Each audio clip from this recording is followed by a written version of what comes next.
5 real life English vocabulary words that you can start using today. Are you ready? Well then, let's jump right in. The very first one is ghosted. Again, after me, ghosted. Excellent. Now the question is, what does this term ghosted actually mean? So the term ghosted means when someone suddenly stops all communication with you without explanation or warning. All of a sudden, they're not responding to your texts. All of a sudden, you're calling them, but they're not answering. All of a sudden, you're not hearing from this person. In English, we call this situation being ghosted. Make sense? Excellent. All right, here's the first example sentence. Sentence number 1. I thought our date went well, but then he ghosted me and never responded to my texts. Number 2. My roommate completely ghosted the landlord when it was time to pay rent. And sentence number 3. I can't believe my job interviewer ghosted me after saying they'd call back. Makes sense. Again, ghosted. Now here are 3 situations, again, helping you use these words in real life. Here is situation number 1. In modern dating, when someone disappears without explanation, think about this situation. Maybe you found the person that you really like visually. His appearance, oh, he is handsome. Yes, come on, mustache, goatee. He looks amazing. And you're online and you swipe to say, hey, I'm interested. And he also swipes back and says he's interested. Then you meet him in person and man, he seems to be the guy of your dreams. You have a great date. You enjoy the meal. You have great conversations. And at the end of your date, you say, hey, wow, I really enjoyed my time. And he says, oh, I enjoyed my time too. And you exchange numbers officially and you feel like, man, this is the guy. We're going to have our second date. I can't wait. And then a week goes by. No message, no phone call. Then 2 weeks go by, then 3 weeks, and you realize, oh my goodness, I've just been ghosted. You caught it, right? Here's situation number 2. When a friend suddenly stops replying to messages. This has been your friend for years and you text back and forth with her and all of a sudden, she's not responding. Maybe she had a rough day. Maybe something's going on. So she'll talk to me tomorrow. She'll respond tomorrow. A day goes by. Then 3 days. Then 5 days, then 7 days, and you realize, wait a minute, something's up. Why isn't she responding to my text messages? Why isn't she calling me back? I mean, I know that we had a little bit of a disagreement, but what's going on? And then you realize, oh my goodness, she's ghosting me. You get it. Here's situation number 3. During professional interactions, when someone stops responding. Maybe you are emailing back and forth or texting back and forth with your potential employer. You've already had your interview and you're wondering, hey, how are things going? Do you have any questions for me? And all of a sudden, you're not getting any responses. 3 days go by. 5 days go by. 2 weeks go by. My friend, unfortunately, you've been ghosted. You get it, right? Excellent. Again, so the first term is being ghosted. The term is ghosted. Now, as we're going through this lesson, you're going to be learning a lot. And I want to remind you, if you want to practice what you've been learning, you can always download the English with Tiffani app. So I have the app open right now if you're watching the video, and you'll see that you can scroll down. There are many different lessons offered, but if you scroll down to where it says Weekly English Fluency Lessons with Teacher Tiffani, when you click on this one and then click Continue, you'll notice that all of the lessons here on YouTube, if you're watching the YouTube video, all of the lessons are here. And when you click on them, let's say, for example, I'll go to this one right here.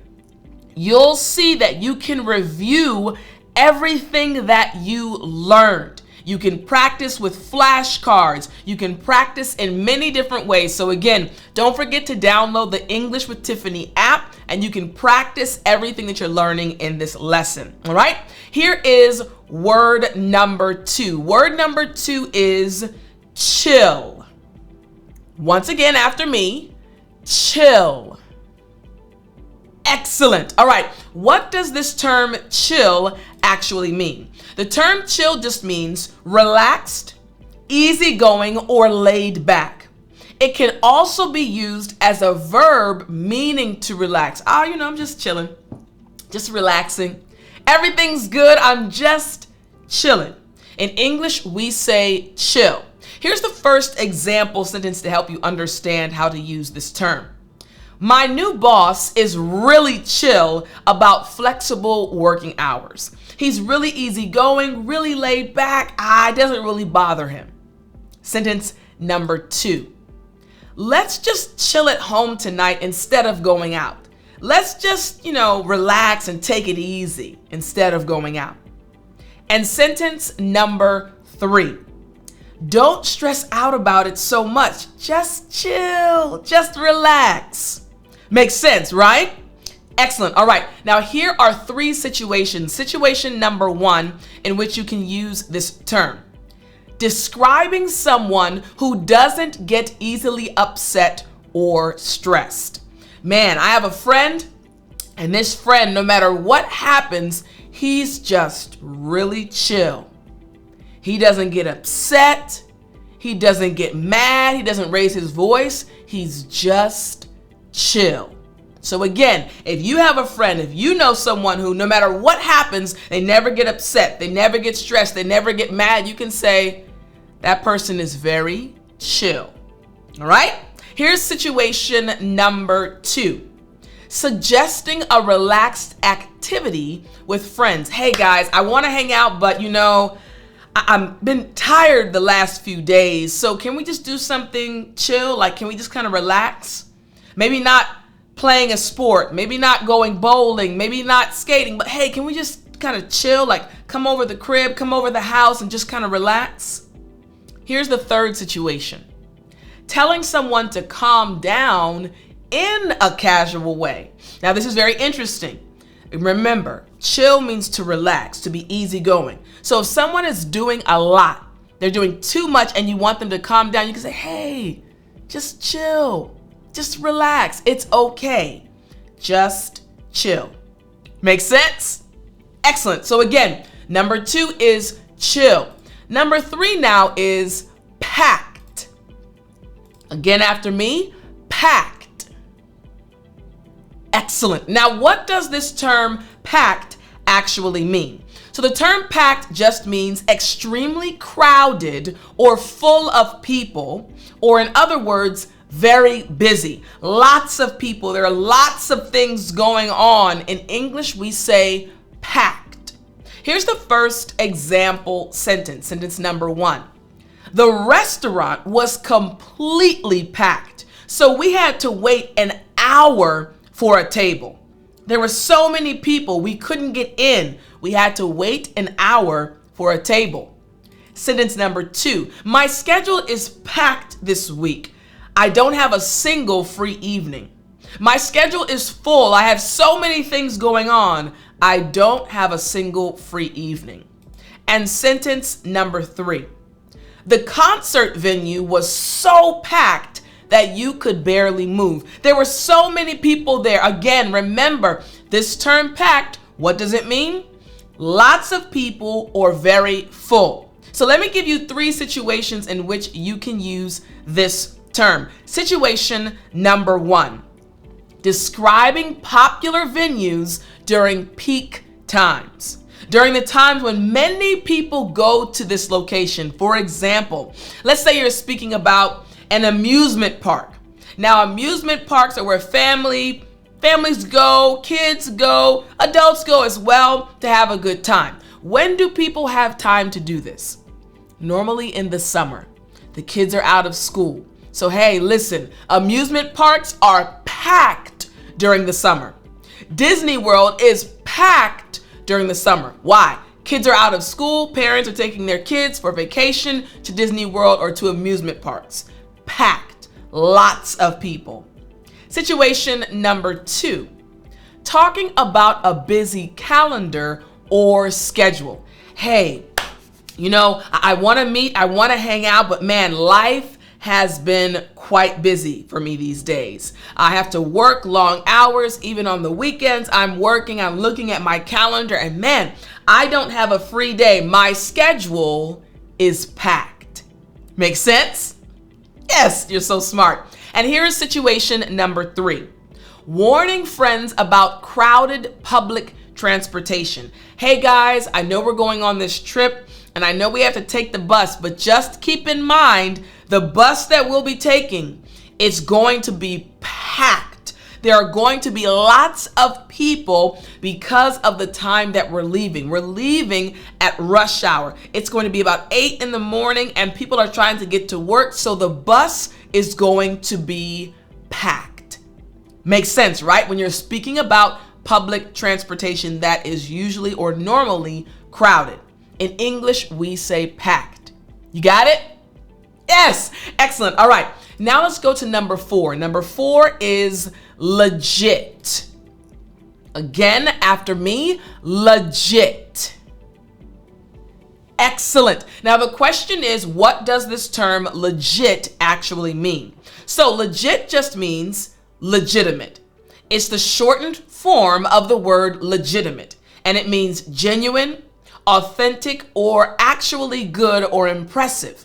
Now again, the full word is legitimate, and kind of the colloquial term or the slang term is legit, just the shortened form of legitimate. All right, so here's the first example sentence. The new Thai restaurant is legit. Their pad Thai is amazing. Now, this is a sentence I would say. I love Thai food, and I also like using this term legit. All right. So again, speaking about the food, it's amazing. It's authentic. It's really good. It's legit. Here's the second example sentence. Her excuse sounds legit. I believe she really was stuck in traffic. I believe her. It seems authentic. It seems legit. And here's the sentence after sentence 2. We have sentence number 3. The online store or this online store is totally legit. I've ordered from them many times. Hey, you don't have to worry. It's not a scam. It's legit. It's authentic. Make sense?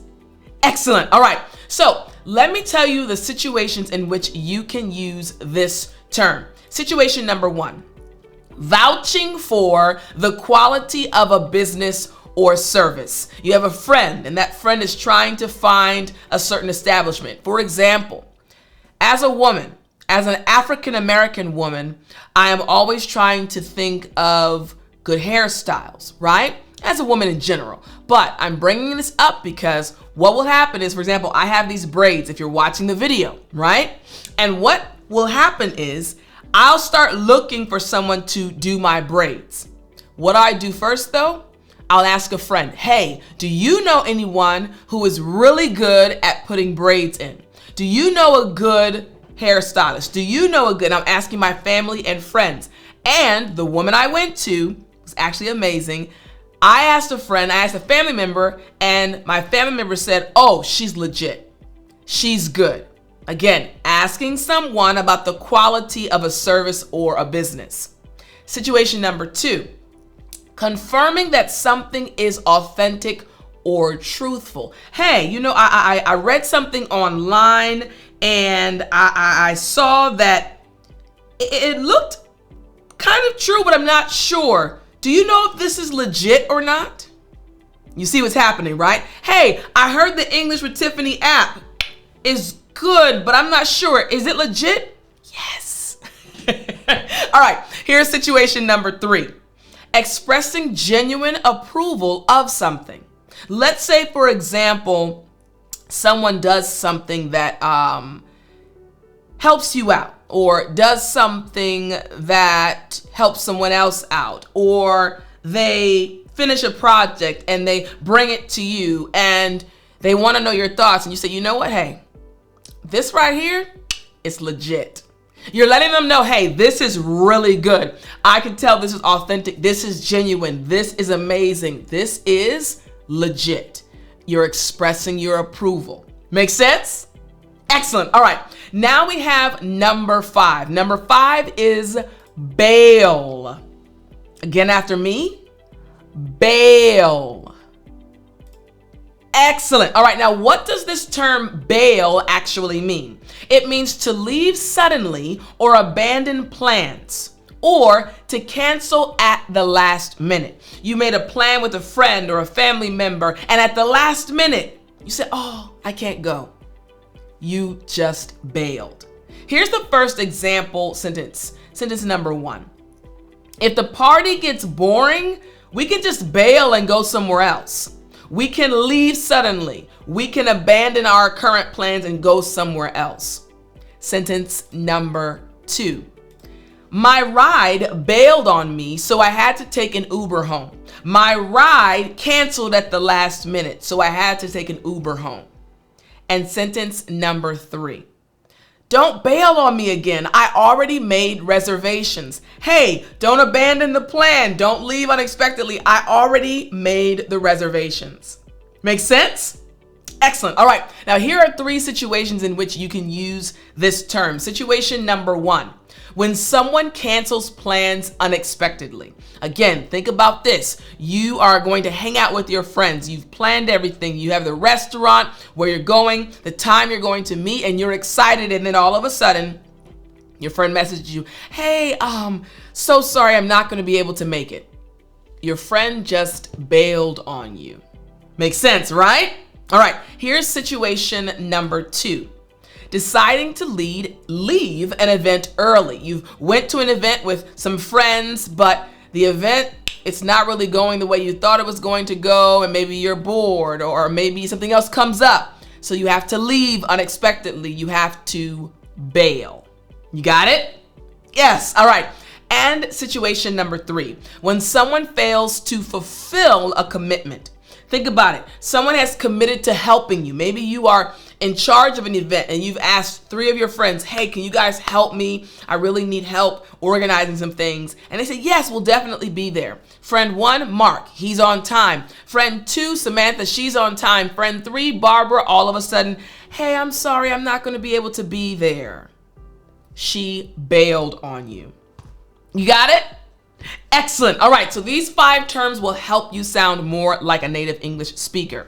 Now, this week's lesson has been brought to you by my course that will help you improve your English. So if you want to keep studying with me, you can start following my plan, 365 days of lessons, by going to speakenglishwithtiffany.com/365plan. Again, speakenglishwithtiffany.com/365plan if you'd like to continue studying with me, and I'll give you a lesson each and every day for an entire year to help you get to the advanced English level. I hope you enjoy the lesson, and I'll talk to you in the next one.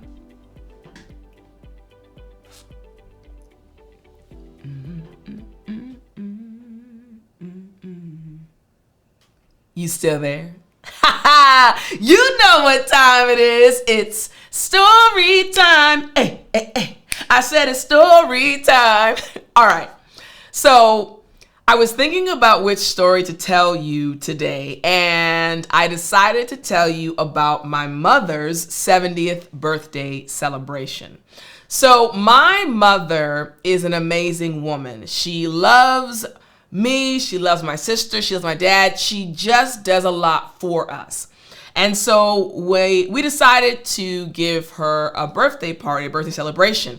And my dad really spearheaded it. He was going to plan everything, and he wanted it to be a surprise. So my dad had been planning this for months. And what we decided to do, my sister and I, we were going to be a decoy. So my dad contacted a restaurant, and he had a room reserved at the restaurant.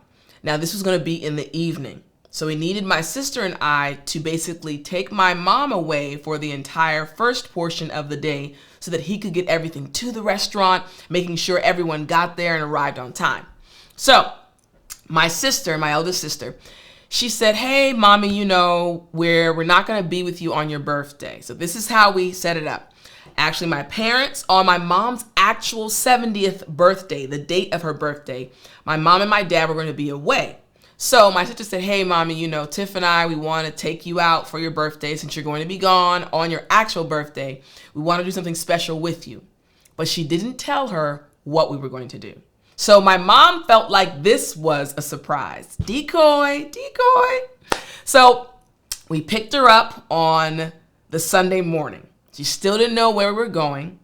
And she had her bags. My sister had told her, mommy, we need you to bring a bathing suit. We need you to bring a change of clothes, something nice to wear. So my sister and I were taking her to this Korean spa, popular Korean spa here in the DMV area.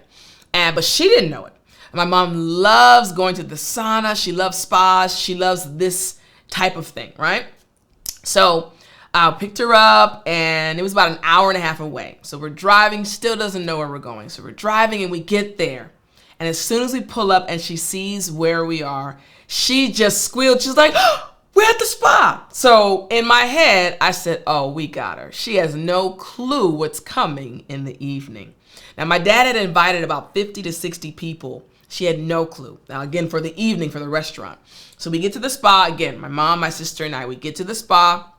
And we come in, pay, change our clothes and everything, and we're just enjoying it. We paid for my mom to get a full body scrub for like 45 minutes. I mean, she was in heaven. It was written all over her face. She was just in heaven. She was like, man, my daughters brought me here. Man, my daughters really love me. I'm at the sauna. So she was happy. Meanwhile, my sister and I are giving each other eye like, hey, has daddy messaged you? Okay, is everything together? Are we good? She had no clue. So we were there for several hours.